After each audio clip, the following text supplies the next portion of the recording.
Bismillahirrahmanirrahim. Assalamualaikum warahmatullahi wabarakatuh. Alhamdulillahi rabbil alamin. Wassalatu wassalamu ala asyrafil anbiya'i wal mursalin wa ala alihi wa ashabihi wa man tabi'ahum bi ihsanin ila yaumiddin. Asyhadu an la ilaha illallah wahdahu la syarikalah wa asyhadu anna Muhammadan abduhu wa nabiyuhu wa rasuluh la nabiyya wa la rasula ba'dah. Allahumma ashrah sudurana wa tazawwas an sayyiatina wahab lana fahmal anbiya wal mursalin wahab lana fahmas salafus salih. Allahumma anfa'na bima 'allamtana wa 'allimna ma yanfa'una wa zidna ilman wa na'udzu billahi min ahwali ahli nar. Allahumma la sahla illa ma ja'altahu sahla wa anta taj'alul hazna idza syi'ta sahla. Rabbana atina min ladunka rahmah wa hayyi' lana min amrina rasada. Rabbi shrah li sadri wa yassir li amri wahlul 'uqdatam min lisani yafqahu qawli. Rabbi zidni ilma. Amma ba'd, Bapak Ibu jamaah sekalian yang semoga dirahmati Allah, semoga diridhai oleh Allah Subhanahu wa taala. Alhamdulillah, dengan izin Allah kita dimampukan, dikuatkan, disehatkan, dan lebih dari itu kita berharap ditempatkan kepada amalan-amalan yang menurut persangkaan kuat akan mendapatkan ridho dari Allah Subhanahu wa taala. Sore hari ini kita akan belajar tentang 7 amal. Sebutannya itu adalah 7 amalan yang efektif. Karena bukan semata amal. Kalau semata amal mudah kita temukan. Dalam riwayat Abu Hurairah ada 7 amalan di mana di dalamnya itu pada frekuensi di dalam mewajibkan diri kita berada dalam golongan mereka yang wajib ditolong. Bukankah hari ini kita berada dalam kondisi ini? Apakah kesehatan kita? Apakah keselamatan kita? Apakah itu kebahagiaan kita? Ataukah itu rezeki-rezeki kita sekalian? Dalam kondisi yang demikian maka kita butuh sebuah amal yang dengan amal itu efektif di dalam mengundang pertolongan Allah Azza wa Jalla. Maka ada 7 amal yang kita akan sebutkan di dalam sore hari ini.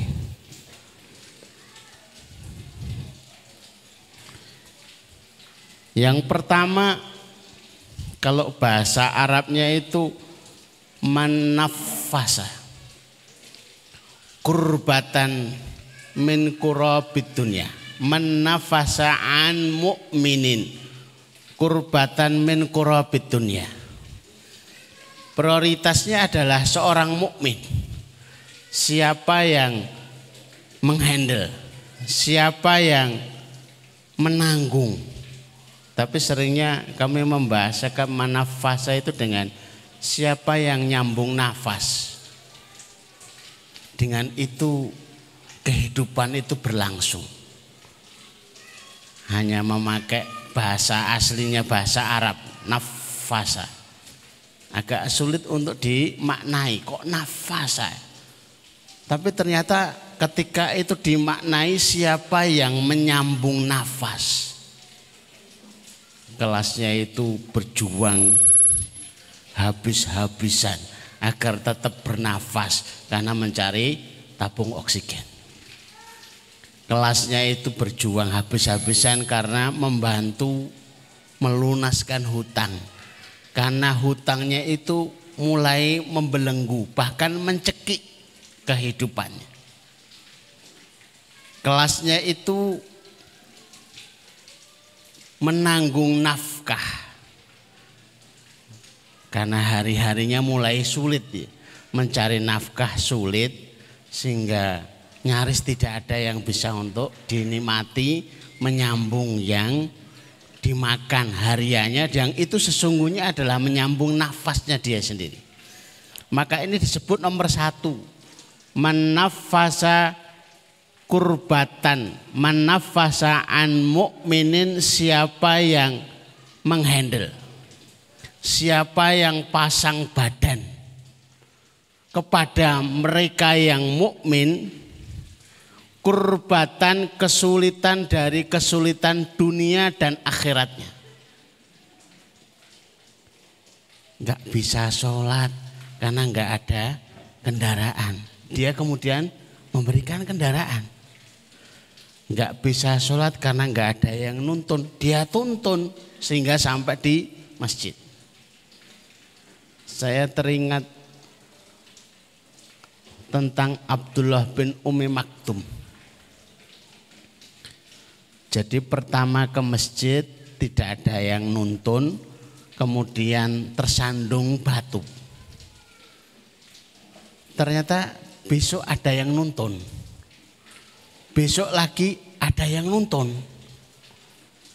Terus dia berkata kepada yang nuntun, siapakah Anda yang menuntun saya?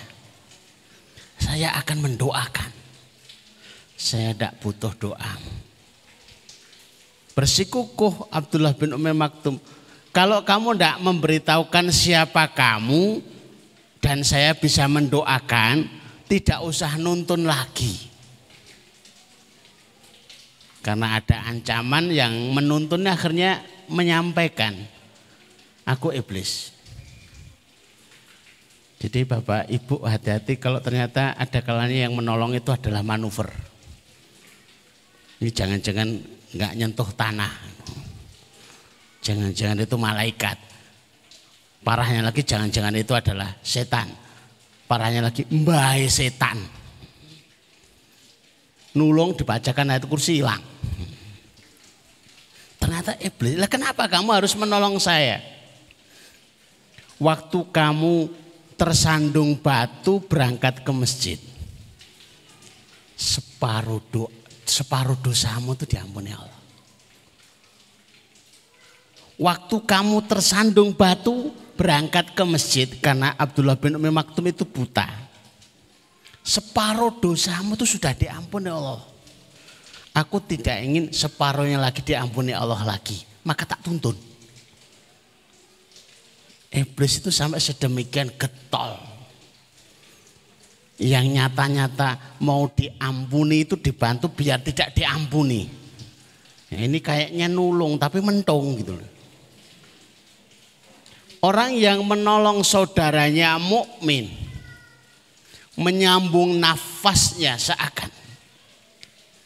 Maka nafasallahu, Allah yang akan menghandle urusannya. Allah yang akan menjamin. Jadi backingnya kurbatan, kesulitan dunia dan kesulitan akhiratnya. Jadi ternyata jenis amalan takwa itu dunyatan wa ukhratan, dunianya dapat, akhiratnya dapat. Bisa jadi itu membayar hutang. Nomor 1. Ya. Ada kalanya hutang itu betul-betul menyekik leher. Ada jamaah kami itu gegara hutang 80 juta.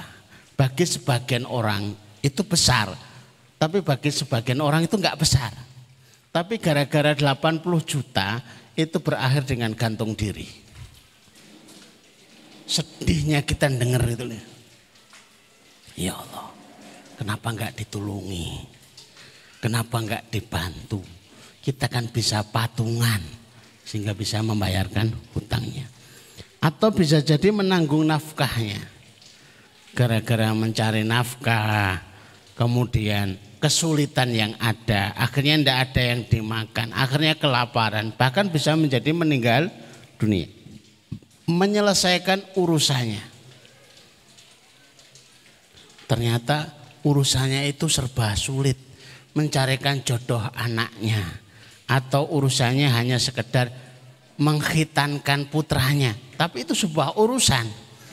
Mencarikan oksigen kembali lagi, mencarikan minuman, mencarikan obat, mencarikan apa saja yang menjadi kebutuhan.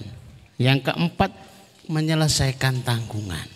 Gara-gara SPP yang enggak dibayarkan enggak boleh ikut ujian. Gara-gara harusnya yang ia bayarkan dia enggak bisa ikut wisuda. Masya Allah. Maka orang-orang yang terbiasa terlatih mengenali jenis amal ini. Wah, ini jenis amalan nafasa kurbatan. Itu jenis yang mewajibkan dirinya untuk ditolong Allah. Kalau seseorang itu terlatih mengenali untuk masuk pada wilayah wajib ditolong Allah, maka dia itu mendapatkan pertolongan itu wajib. Akan aneh ceritanya, ketika dalam perang Tabuk, sahabat Umar bin Khattab itu membawa hartanya semuanya. Tapi oleh Rasulullah, kamu separuh saja. Giliran Abu Bakar As-Siddiq membawa semuanya, itu diterima oleh Rasulullah. Pertanyaan Rasulullah, yang kamu tinggalkan untuk keluargamu apa? Allahu wa Rasuluhu. Kenapa sahabat Abu Bakar diterima? Kenapa sahabat Umar bin Khattab itu belum diterima? Ternyata dalam daftar yang ada, Abu Bakar ini sosok yang paling banyak membebaskan budak. Budak itu bukan pembantu loh Bapak Ibu. Hari ini pembantu jangan dibebaskan. Oh, nyari gawean kok malah dibebaskan. Abu Bakar termasuk sosok yang banyak menanggung keluarga-keluarga muslim hari itu. Abu Bakar termasuk yang menanggung pasukan. Bahkan seketika beliau itu menjadi khalifah, pasukan diberangkatkan. Beliau yang memerankan sebagai bapaknya. Anak-anak digiring ke pasar. Ayo kamu butuhnya apa, butuhnya apa, butuhnya apa, butuhnya apa. Kemudian keluarga-keluarga itu diberikan yang menjadi kebutuhan sehari-harinya. Allahu Akbar. Ini jenis amalan yang pertama. Kalau kita ketemu dengan jenis yang pertama ini, bergembiralah, jangan malah sedih. Jadi orang yang datang sambat, waduh, loh kok sambat, kami juga susah. Bukan, kita belajar bahagia mendapatkan suguhan dari Allah Azza wa Jalla, jenis amalan yang akan efektif menanggung kita, mewajibkan kita dalam wilayah pertolongan Allah Azza wa Jalla. Yang kedua, diturunkan lagi bukan nafasa, menanggung keseluruhan, menghandle semuanya, pasang badan untuk semuanya, diturunkan yassara, memudahkan. Hutangnya 1 juta, bantunya cuma 10.000, jauh banget. Tapi kan sudah meringankan daripada tidak, mengurangi bebannya. Sakitnya itu jantung, dia cuma membantu mijeti, enggak nyambung banget, nyambung dengan jenis keluhannya, tapi mengurangi. Boleh jadi keluhannya itu jantung, mijeti cuma sekedar mengurangi bebannya saja, beban lelahnya. Paling tidak lebih bisa bersabar terhadap keluhan-keluhannya. Memudahkan urusannya. Kalau bisa mudah, kenapa harus memilih yang susah? Melunaskan sebagian hutangnya. Jenis amalan ini dulu dilakukan Abu Ubaidah. Abu Ubaidah itu kebiasaannya, ini kebiasaan aneh, hari ini sulit ditemukan. Beliau itu suka menghutangkan kepada sahabat-sahabat yang lain. Dalam waktu tertentu dilunaskan sebagian, dilunaskan sebagian, dilunaskan sebagian. Kalau jatuh tempo ternyata tidak sampai lunas, diikhlaskan semuanya. Bahkan ada tabiin itu yang sengaja ketika sahabat-sahabatnya itu tidak banyak yang membesuk ketika ia sakit, maka dia membuat pengumuman, siapa yang besuk maka hutangnya lunas.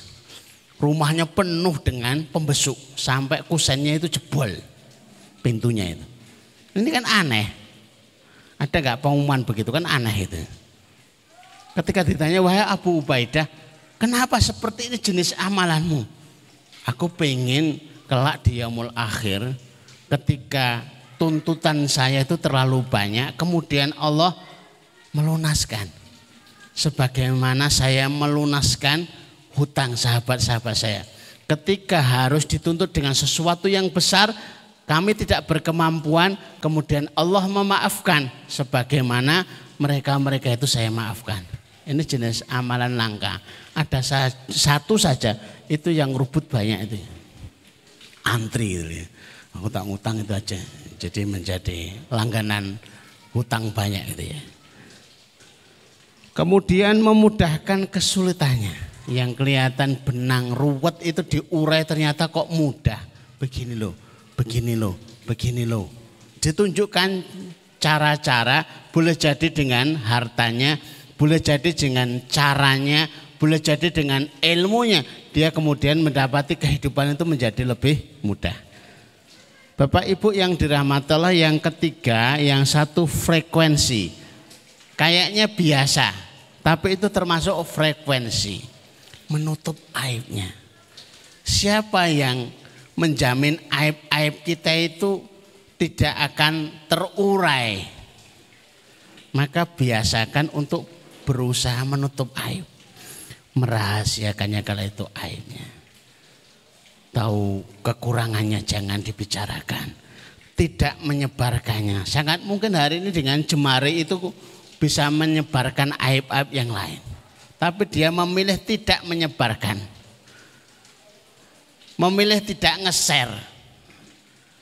Bahkan kalau bisa tidak mencari-cari.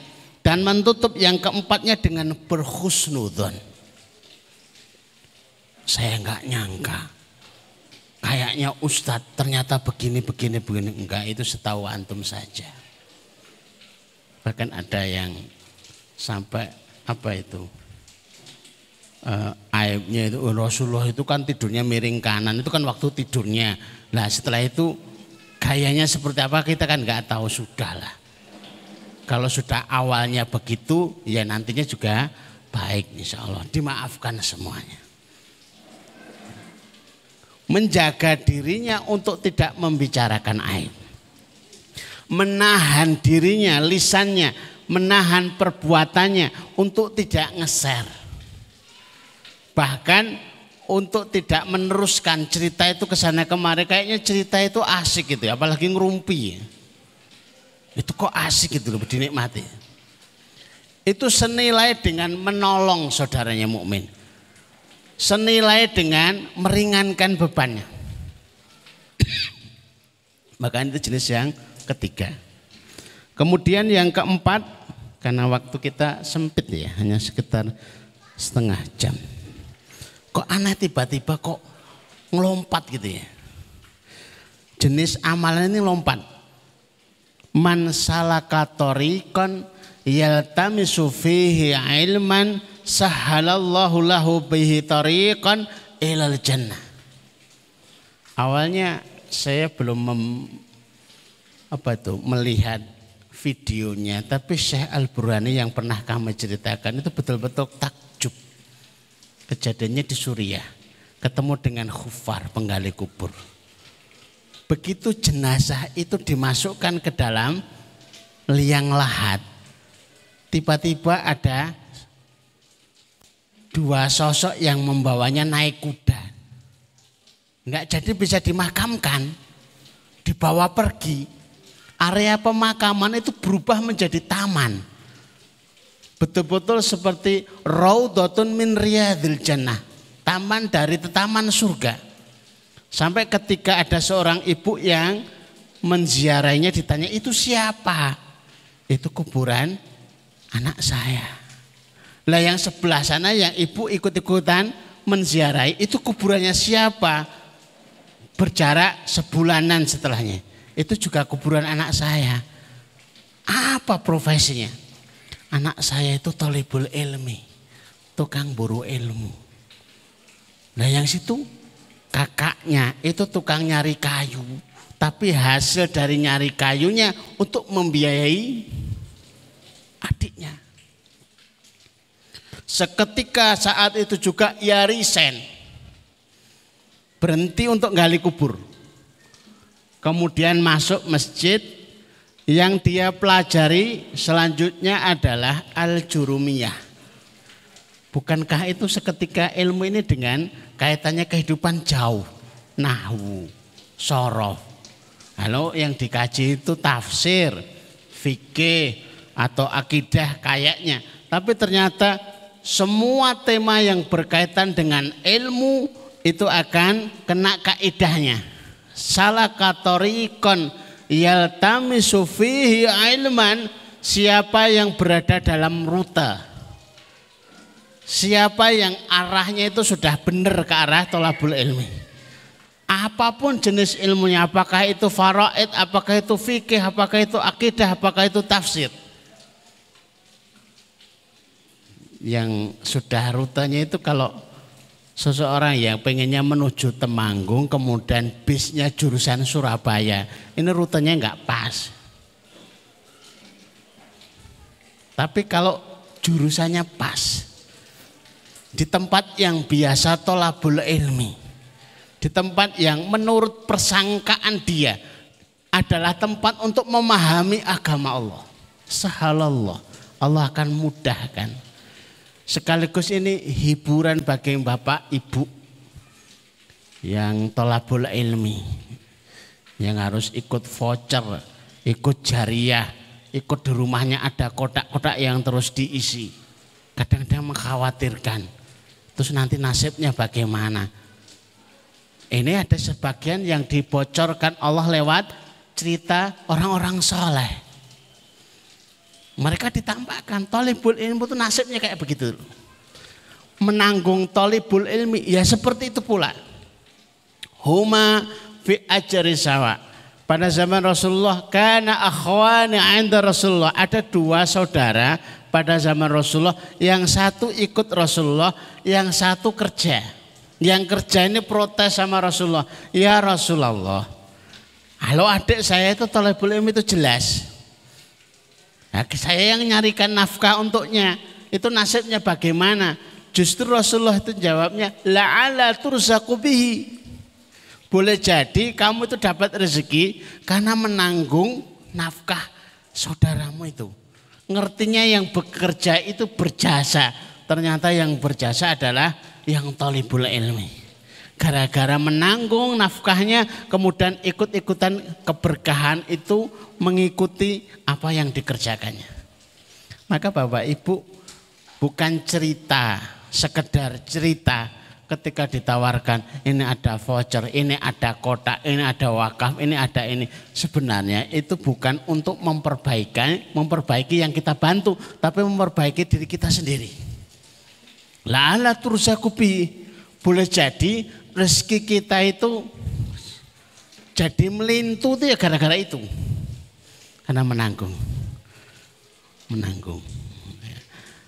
Ada jamaah kita yang mencoba saya tak arahkan dengan menaikkan umroh karyawan saya, ya kami tegur, bukan begitu caranya. Membiayai thalibul ilmi itu justru nomor satu. Membiayai thalibul ilmi itu di atasnya membiayai orang tua. Memang kullil walidaini, itu bapak ibu itu berjasa banget kepada kita. Tapi kalau dibandingkan bapak ibu dengan thalibul ilmi, bapak ibu belum tentu jasanya itu sampai menyentuh, memberikan manfaat dari ilmu-ilmu yang mengantarkan kepada jannahnya, kepada surganya, mengenalkan akhirat. Tapi kalau talibul ilmi sepenuh harapan, sepenuh cita-cita, sepenuh doa, itu ingin menjadi alim yang akan mengajarkan walaupun itu alif bata, walaupun itu adalah satu hadis, walaupun itu satu ayat, maka luar biasa. Berkomitmen mencari ilmu, membiayai, bersabar dalam mencari ilmu din yang utama. Maka bersyukurnya kita dituntun, diarahkan, mudah-mudahan ditempatkan kepada keadaan, kepada komunitas yang jelas-jelas. Bukan hanya sekedar ilmu, tapi langsung kepada kitabullah. Yang diceritakan ayahnya itu hanya sebagian. Kalau narasinya itu sempurna luar biasa. Kita membatasi yang ikut kuantum itu enggak banyak biar hasilnya efektif. Yang putra itu yang ikut cuma 7. 4 itu sudah hafal Quran semua. Bukan hafalnya di kuantumnya, datang sudah hafal, maksudnya begitu ya. Tapi lebih dimatangkan di situ. Kita ikut berbahagia, setidaknya ikut memuliakan, ikut memberikan hiburan. Oh, lelahnya menghafal Quran. Ada sahabat saya itu ngeluh di WA, usia saya itu sudah 40-an tahun. Mungkinkah bisa menghafal 30 juz? Akhirnya saya perkenalkan, ada metode menghafal yang mudah, yaitu menghafal untuk tidak hafal. Itu maksudnya bagaimana? Ya menghafal saja. Hasilnya ya enggak hafal. Tapi kan sudah menghafal. Yang penting jadilah penghafal Quran. Adapun jadinya hafal Al-Quran, wallahu a'lam. Bahwa dimulai dengan acak tidak harus urut itu tidak masalah. Surat Yasin dulu, habis surat Yasin surat Tabarok, habis Tabarok Al-Waqi'ah, habis Al-Waqi'ah Ar-Rahman, habis Ar-Rahman Al-Kahfi. Mana yang disukai? Tidak harus urut. Karena dahulu ketika turunnya Al-Quran itu juga tidak urut sesuai dengan yang dibutuhkan, sesuai dengan kehendak Allah Azza wa Jalla. Dan apabila kita menghafal selama 3 tahun, 4 tahun, enggak masalah. Apa masalahnya? Sementara Rasulullah itu hafal 30 juznya selama 22 tahun. Keren mana coba? Kalau cuma 5 tahun itu lebih keren. Oh, Rasulullah 22 tahun karena turunnya memang berangsur-angsur selama 22 tahun. Karena kalau menghafal secara angsur mengangsur, diangsur hafalannya itu lebih mudah menghafal. Wah, ternyata 5 menit lagi. Baik, selanjutnya adalah membaca Al-Quran. Tiba-tiba kok geser ke membaca Al-Quran. Sehingga kok Bapak Ibu, Ustadz, Ustadzah, santriwati sekalian, para santri juga, ngapain sih Ustadz itu dikit-dikit kok baca Quran, dikit-dikit kok ngajaknya baca Quran. Kalau ada tagihan yang enggak cair, belum ada rezekinya, baca Quran lagi. Karena ada jelas ini, membaca Al-Quran itu mewajibkan diri kita untuk ditolong oleh Allah dalam satu frekuensi. Majtama'a qaumun fi baitin min buyutillah. Tidaklah berkumpul satu kaum yang membaca Al-Quran, mengkajinya.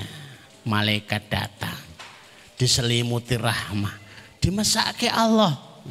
Jadi dalam bahasa yang lebih enak itu, kalau kita baca Quran itu kita sedang melas sama Allah.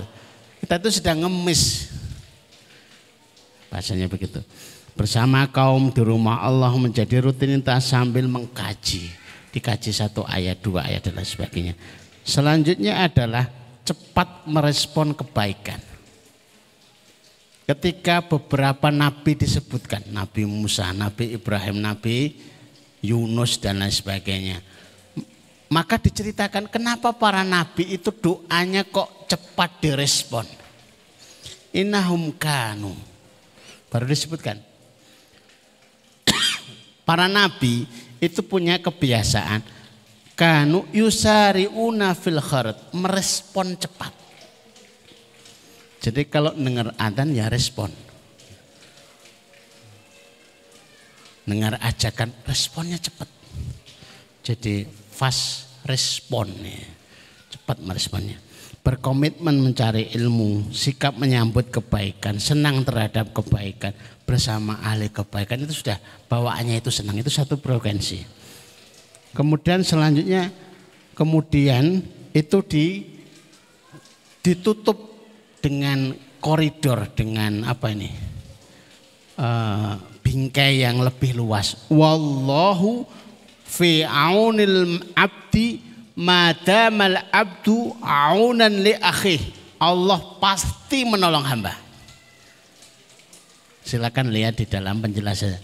Allah selalu menolong, selalu dan pasti menolong hamba kapanpun dia itu berada pada wilayah, pada zona, menolong saudaranya. Ini untuk bisa menggawangi, untuk bisa menutup yang barangkali tidak termasuk dalam yang depan-depan tadi. Saya cuma bisanya itu minjamkan motor, saya cuma bisa itu minjamkan sandal. Apapun jenis menolong saudara itu bermanfaat. Mendoakan, memberi penjelasan, pertolongan apapun, selalu menolong itu menjadi karakternya. Jiwanya itu terpanggil untuk jiwa selalu menolong. Dan selesai, sudah. Tadi 7 atau belum ya? Ditutup hadis ini, siapa yang lamban merespon, maka nasabnya tidak akan mempercepat. Anak kiai itu enggak jaminan. Jangankan kok anak kiai, anaknya nabi aja enggak jaminan. Siapa man batoa, siapa yang lamban merespon dalam kebaikan, lam yusri'hu nasabuhu, tidak akan nasabnya kemudian menjamin akan menambah cepat, enggak. Jadi merespon itu luar biasa. Bapak Ibu yang dirahmati Allah, mudah-mudahan 7 amalan efektif kami ceritakan, kami sampaikan, kami jelaskan agar kita bisa memprioritaskan, bisa memilih, di antara sekian amal, ini jenis ini, ini jenis ini, jenis ini. Harapannya semua kita adalah hamba-hamba Allah yang wajib ditolong oleh Allah. Hamba-hamba Allah yang pertolongan itu bukan lagi sebagai spekulasi, tapi pertolongan Allah itu adalah pasti. Bahwa ditolong itu bukan dalam penantian, tapi hanya menunggu waktu saja. Tapi keyakinannya pasti karena kita berada dalam amalan yang efektif untuk bisa ditolong oleh Allah Azza wa Jalla. Mudah-mudahan bermanfaat. Kita tutup dengan bersama-sama berdoa kepada Allah.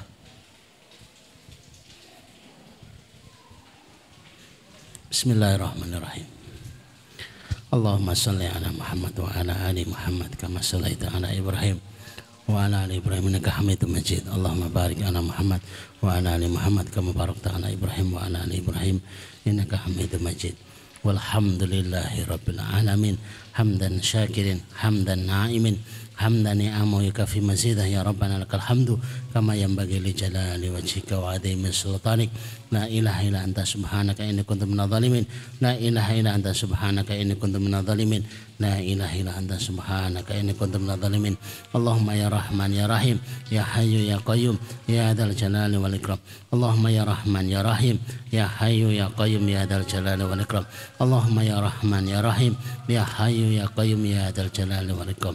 Allahumma barik lana fi ahlina wa barik lana fi amwalina wa barik lana fi makasibina wa barik lana ya Rahman ya Rahim. Ya Allah berkahilah keluarga-keluarga kami. Ya Allah berkahilah harta-harta kami. Ya Allah berkahilah usaha-usaha kami. Ya Allah berkahilah semua yang ada pada kami berahmatika ya arhamar rahimin. Allahumma inna nas'aluka min khairin ma sa'ala min nabiyyika Muhammad sallallahu alaihi wasallam wa na'udzubika min syarri ma sta'adha min nabiyyika Muhammad sallallahu alaihi wasallam. Antal musta'an, alaikal balagh wa la haula wa la quwata illa billah. Ya Allah, sesungguhnya kami mohon seluruh kebaikan yang diminta oleh Nabi kami sallallahu alaihi wasallam. Ya Allah, sesungguhnya kami meminta perlindungan, seluruh perlindungan yang pernah diminta oleh Nabi kami sallallahu alaihi wasallam. Engkaulah tempat kami meminta, la haula wala quwata illa billah. Engkaulah yang menyampaikan urusan, la haula wala quwata illa billah. Allahumma kfina bihalalika an haramika wa aghnina bifadlika amman siwaka. Allahumma kfina bihalalika an haramika wa aghnina bifadlika amman siwaka. Allahumma kfina bihalalika an haramika wa aghnina bifadlika amman siwaka. Ya Allah, cukupkan kami dengan rezekimu yang halal sehingga kami tidak butuh dengan yang haram. Ya Allah, kayakan kami dengan anugerahmu sehingga kami tidak butuh kepada selainmu birahmatika ya arhamar rahimin. Allahumma inna nas'aluka amalan baran wa rizqan daran wa aishan wa qaran. Ya Allah, anugerahkan kepada kami amalan yang baik-baik, rezeki yang mengalir, kehidupan yang tentram birahmatika ya arhamar rahimin. Allahumma dzib hammana, Allahumma dzib hammana, Allahumma dzib hammana. Ya Allah, angkatlah kesulitan-kesulitan kami. Ya Allah, angkatlah kegalauan kami. Ya Allah, urailah problematika kami birahmatika ya arhamar rahimin. Rabbana atina fid dunya hasanah wa fil akhirati hasanah wa qina adzabannar wa qina adzabannar wa qina adzabannar. Wa sallallahu ala Muhammadin wa ala alihi wa sahbihi wa sallim. Subhana rabbika rabbil izzati amma yasifun wa salamun alal mursalin walhamdulillahi rabbil alamin. Amin. Qul qali hada nastaghfirullah li wa lakum. Subhanakallahumma rabbana wa bihamdika asyhadu an la ilaha illa anta astaghfiruka wa atubu ilaik. Assalamualaikum warahmatullahi wabarakatuh.